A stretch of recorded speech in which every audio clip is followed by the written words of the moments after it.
Productive इंसान कैसे बने, how to be a productive person. इस दुनिया में हर एक व्यक्ति हर एक काम को कर सकते हैं और उस काम में सक्सेस को भी हासिल कर सकते हैं। बस जरूरत है आपको एक प्रोडक्टिव इंसान बनने की। Always be productive. आइए जानते हैं प्रोडक्टिव का मतलब। प्रोडक्टिव इंसान होने का यह मतलब नहीं है कि आप कुछ भी कर रहे हैं और उसको कुछ अजीब तरीके से कर रहे हैं, बल्कि प्रोडक्टिव इंसान होने का मतलब है कि आप जिस भी फील्ड में काम कर रहे हैं, क्या आप उसमें कुछ अच्छा कर रहे हैं। अगर आप एक प्रोडक्टिव इंसान हैं तो आप जो भी अचीव करना चाहते हैं वो सब कुछ अचीव कर सकते हैं। एक प्रोडक्टिव पर्सन बनने के लिए आपको खुद से कुछ सवाल पूछने होंगे कि असल में ये प्रोडक्टिव आदत होती क्या है और इसका मेरे जीवन पर क्या इंपैक्ट हो सकता है। अब हम ये जानते हैं कि असल में प्रोडक्टिव होने का क्या मतलब होता है। प्रोडक्टिव आदत क्या होती है, what is the meaning of productive. एक प्रोडक्टिव इंसान अपनी जिंदगी में होने वाली सभी घटनाओं और रिजल्ट्स की जिम्मेदारी हमेशा खुद ही लेता है। एक प्रोडक्टिव इंसान अपने जीवन में कभी भी किसी को दोष नहीं देता है।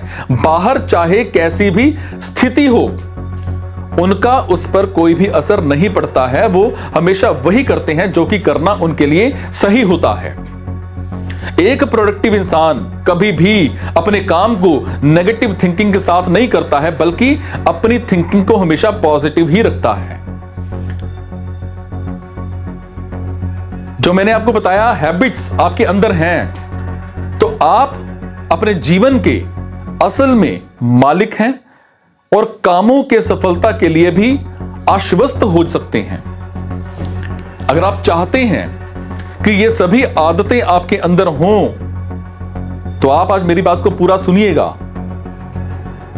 एक प्रोडक्टिव इंसान अपनी जिंदगी के हर फैसले खुद लेता है और उनको पूरा करता है। और अगर आप भी ये चाहते हैं तो मेरी बात को पूरा सुनिएगा। प्रोडक्टिव का असल में मतलब क्या होता है, चलो आपको एक कहानी के माध्यम से बताता हूं।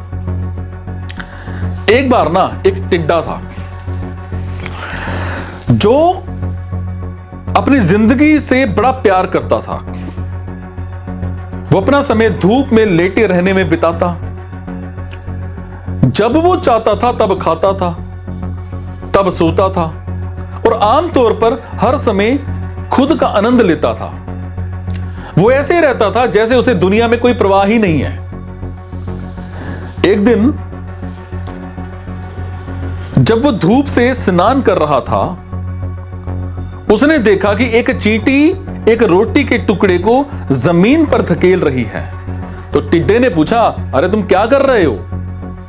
तो चींटी ने उत्तर दिया कि मैं सर्दियों के लिए भोजन इकट्ठा कर रही हूं, जबकि मौसम अभी भी गर्म है।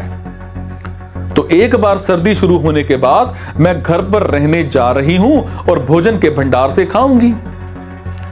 तो टिड्डे ने चींटी के नीरस जीवन का मजाक उड़ाया और यह कहते हुए धूप में नहाते हुए चला गया कि इतने से काम के लिए आपके पास बहुत समय है।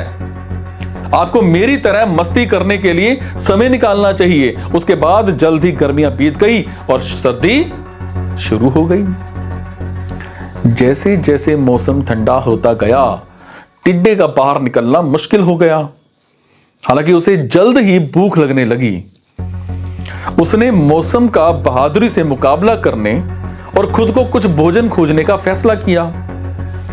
जब वो बाहर निकला तो सब कुछ बर्फ से ढका हुआ था और उसे खाने के लिए कुछ नहीं मिला। वो प्रतिदिन भोजन की तलाश करता रहा, कुछ नहीं मिला। तो लास्ट में बड़ा कमजोर हो गया और भूख से मर गया। ठीक इसी तरह से हमारा जीवन होता है, क्योंकि अगर आज हम अपने जीवन में कुछ प्रोडक्टिव नहीं कर रहे हैं, तो आज जो हमारे पास रिसोर्सेज मौजूद हैं वो एक दिन खत्म हो जाएंगे।